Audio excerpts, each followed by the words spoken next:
Part 1.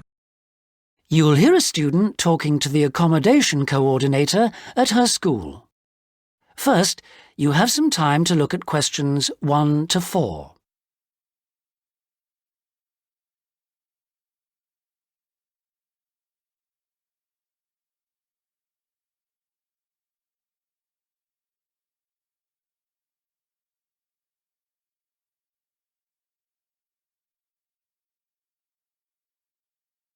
Listen carefully and answer questions 1 to 4. Sarah, I've heard that you want to move into a homestay family. Is that correct? Yes, that's right. I've been staying with my aunt, and now my cousin is arriving from Singapore, and my aunt needs the room for him. Oh, that's bad luck. Well, I'll need to get some particulars first. Sarah, what's your full name? Sarah Lim, and that's Sarah without the H at the end. How old are you, Sarah? 23, only just. It was my birthday on the 21st of August. Happy birthday for yesterday. How long have you been in Australia? A year in Adelaide and 6 months in Sydney. I prefer Sydney. I've got more friends here. What's your address at your aunt's house? Flat 1, 539 Forest Road, Canterbury. And the postcode is 2036. Okay. What are you studying now? I was studying General English in Adelaide, and now I'm doing Academic English because I'm trying to get into medicine next year. That sounds good, but it'll take you a long time. When would you like to move out from your aunt's? My cousin arrives on Friday morning, so I'd better be out on Thursday. What, the 7th of September? Yes, that's right. Before you hear the rest of the conversation, you have some time to look at questions 5 to 10.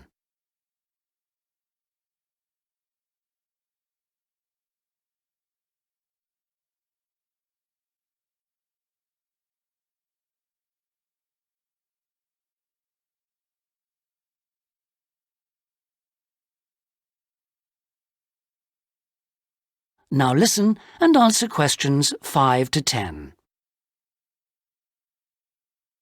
That doesn't leave us much time. Right, okay. I need to know what kind of accommodation you'd like so I can get you something suitable. Can I share a room with someone else? I've been alone in my room at my aunt's, and I've always shared with my sister, and I like that. Yes, fine. That'll save you money too. Would you like to live with a family, or do you think that a single person would be better for you? I have lots of very nice single people on my books. Do you have any women living alone, retired women? Yes, I have quite a few whose children have grown up and left home. In fact, I have some really lovely retired ladies living by themselves who just love the company of students. Most of them live in flats, but that's not a problem for you, is it? Not at all. I'm used to that. My aunt lives in a flat too, remember? I'm not used to a big house with a garden, swimming pool, pets and all that. Okay, fine. I know quite a bit about what you want now. I should let you know that your rent will be $160 per week. You'll have to pay me $320 as a deposit before you move in. The deposit is as insurance in case you break something. You'll need to pay monthly to me by cash or cheque, I don't mind. You don't need to pay for gas, electricity or water, but you will need to pay your proportion of the phone bill. Most families do that on an honour system, but you'll have to wait and see. Have you got any more questions for me? When will you know where I can go? I'll work on it now. So come and see me tomorrow, and I should have some news for you then.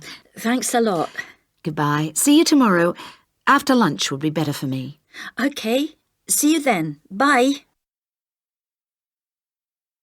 That is the end of Part 1. You will now have half a minute to check your answers.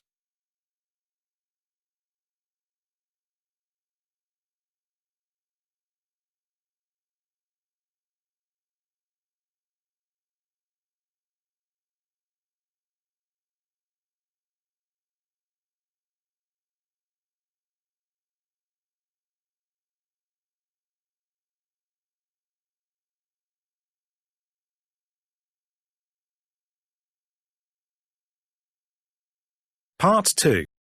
You'll hear Jane Hemington talking about this year's summer festival. First, you have some time to look at questions 11 to 14.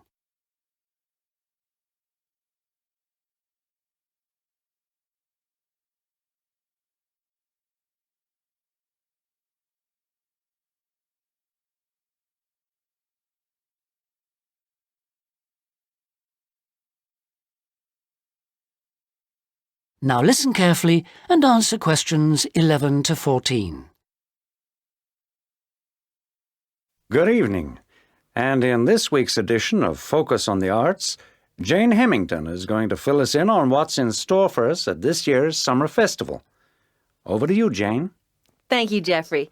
This year, the Summer Festival is the biggest we've ever seen, so there should be something for everybody. This is the third year they've run it, and the timing's slightly different. For the last couple of years, it's been around the 5th to 17th, but this year, they wanted to allow everyone enough time to recover from the 1st of January celebrations, and they've put it at the end of the month. The program has sensational theater, dance, and also a large number of art exhibitions. But the thing the festival is most famous for is its great street music. For today's report, though, Jeffrey, I'm looking at some of the theatrical events that you might like to see. In particular, at this year's theme, circuses. I'm going to tell you about 2 circus performances, but there are plenty of others in the program. I've chosen these because they represent distinct movements within circus performance. The first is the Circus Romano from Italy. As this is a traveling circus, it follows a long tradition by performing in a marquee, which is really like a canvas portable building, usually put up in a green space or car park rather than in a theater or stadium. Before you hear the rest of the talk, you have some time to look at questions 15 to 20.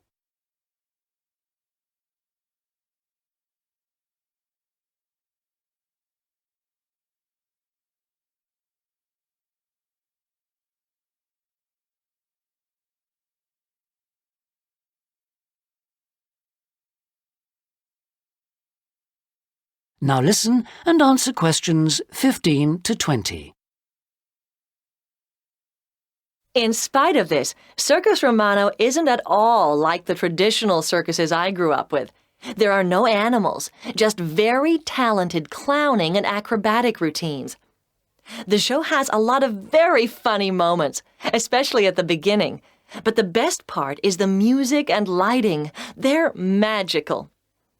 At $45, it's very expensive anyway. It's really for adult tastes. In fact, much of it would be wasted on children, so I suggest you leave them at home. The second circus performance is Circus Electrica at the Studio Theater. The purists are suggesting that this isn't a circus at all. It's a showcase for skills in dance and magic, rather than the usual ones you expect in a circus.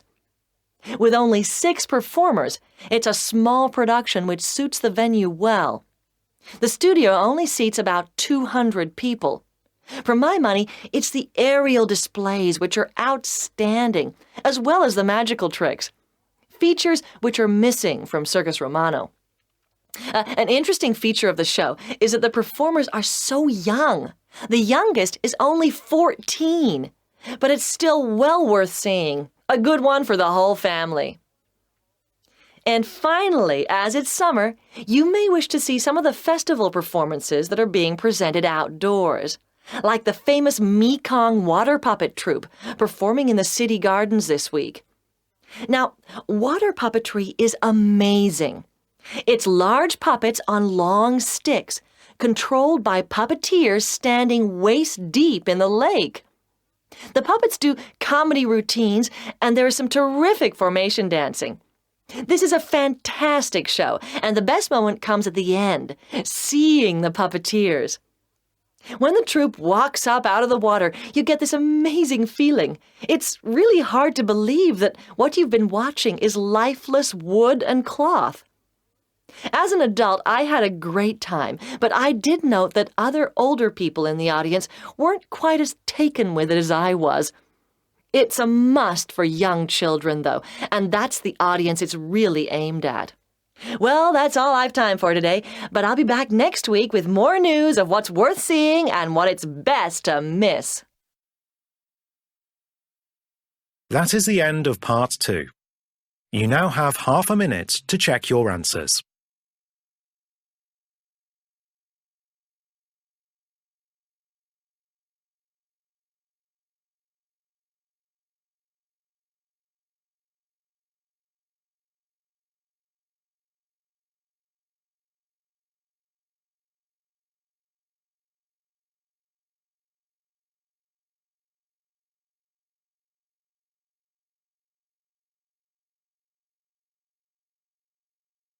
Part 3. You'll hear a conversation in a university student services office. First, you have some time to look at questions 21 to 25.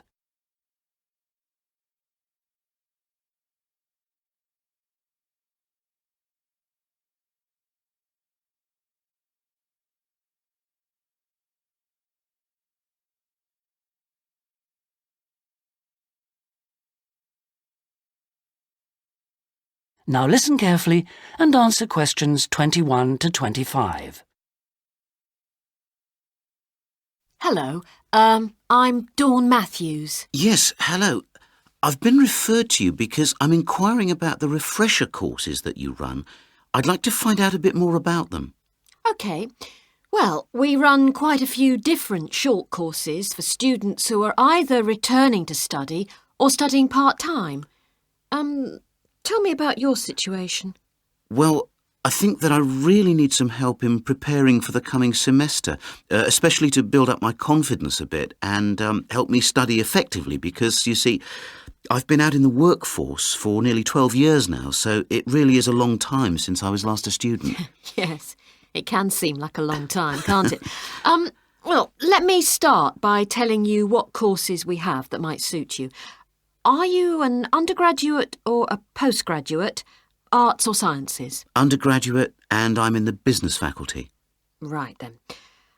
Well, first of all, there's our intensive Study for Success seminar on the 1st and 2nd of February. Mm-hmm. It's aimed at students like you who are uncertain about what to expect at college and looks at a fairly wide range of approaches to university learning to motivate you to begin your study and build on your own learning strategies. That sounds good.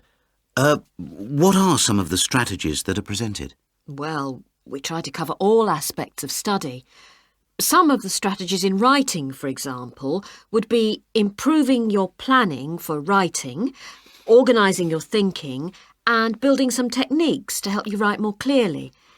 With reading, there'll be sessions aimed at getting into the habit of analysing material as you read it, and tips to help you record and remember what you've read. It really is very important to begin reading confidently right from the beginning. There's also advice on how to get the most from your lectures and practice in giving confident presentations, as well as how to prepare for exams. What about the motivational side of things? Well, there's a range of motivational exercises that we do to help the students feel positive and enthusiastic about their study. The process of learning and exploring a subject can lead to a whole new way of looking at the world, and the study skills and techniques that you build up can be applied in all sorts of different ways. Before you hear the rest of the conversation, you have some time to look at questions 26 to 30.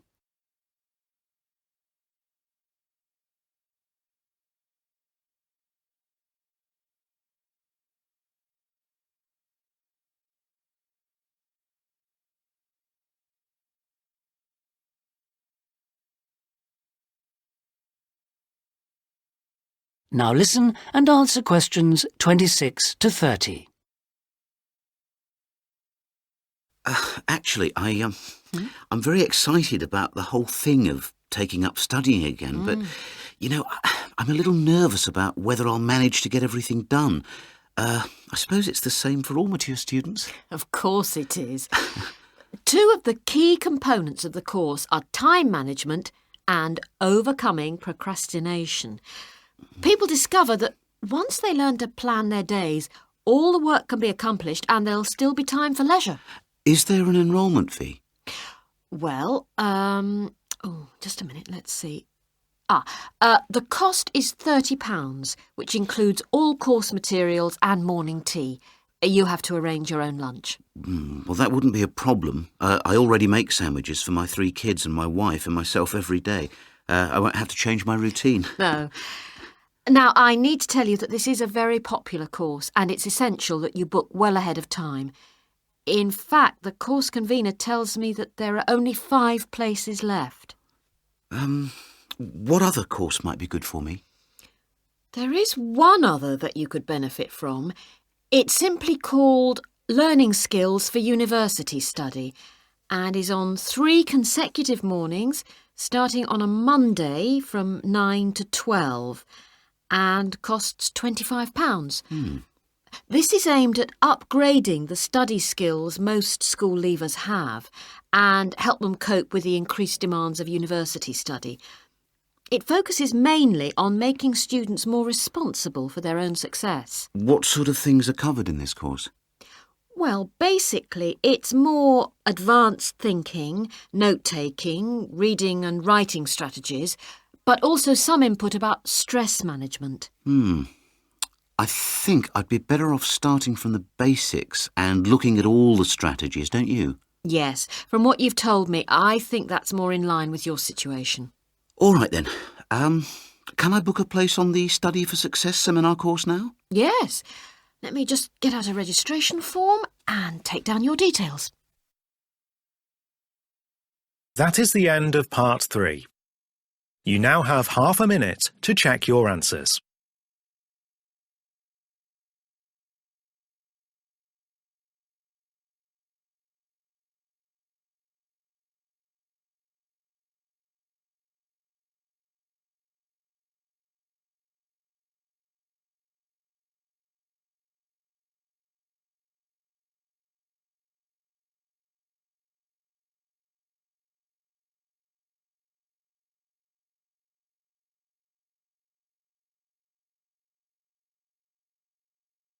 Part 4.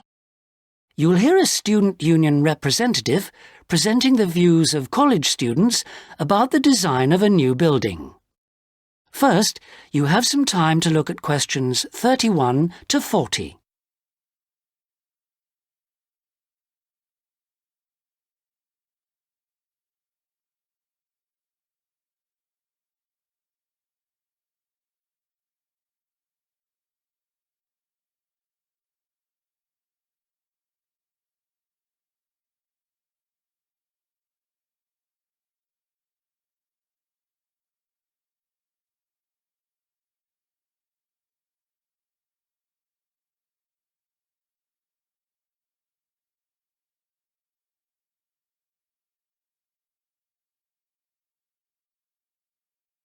Now listen carefully and answer questions 31 to 40.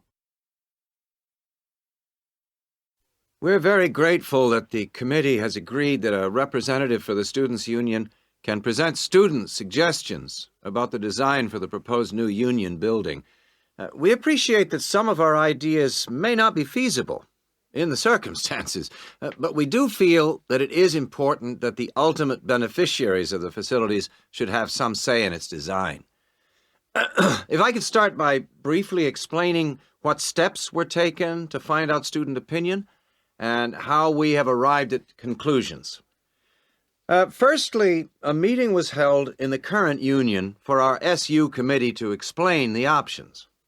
Then we invited all students to submit written suggestions for the design, placing cards in a suggestion box. These suggestions then provided the basis for the design of a questionnaire which was completed by approximately 2,000 of the college students over a period of 3 weeks.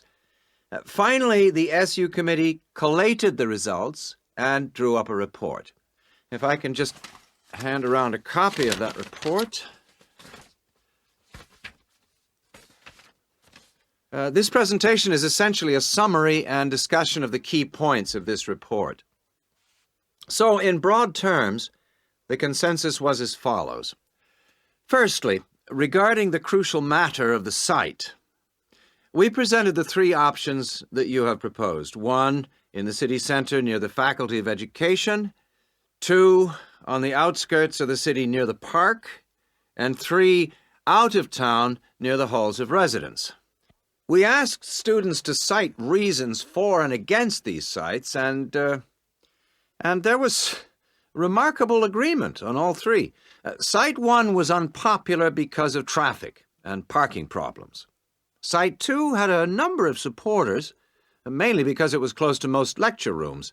And Site 3, out of town near the halls of residence, was clearly the most popular because of access from living quarters. It was clear that the union was mainly to be used after lectures. It was also felt that the larger site would allow more room for a choice of facilities.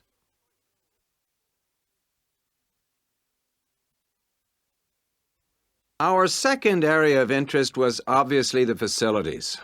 There was minimal interest in having a library on the premises, but one option seemed to be a reading room instead, more useful. We would like the current table games room to be replaced with a small gym, and if possible, a small swimming pool. Not, of course, Olympic-sized. There was a large number of respondents in favor of a travel agents and insurance center. We also request that there be the offices of the Student Counseling Center, moving this from the refectory. There was, however, much disagreement about whether to build a drama theater. Just over 40% of the respondents were in favor, but a largish minority were strongly against it, claiming that it is elitist and a waste of funds. Essentially, the jury is out on that. Finally, given the number of unfortunate incidents in the current union over the past few months, a strong point was repeatedly made about security. The recommendations would be at least video surveillance and security personnel who would check student union cards on request. We doubt if it would be feasible to have a check at reception of all people coming in. Well, this is the summary of the views of the student population. As I say, fuller details are given in our report, but I'm happy to take any questions if you have them. That is the end of Part 4. You now have half a minute to check your answers.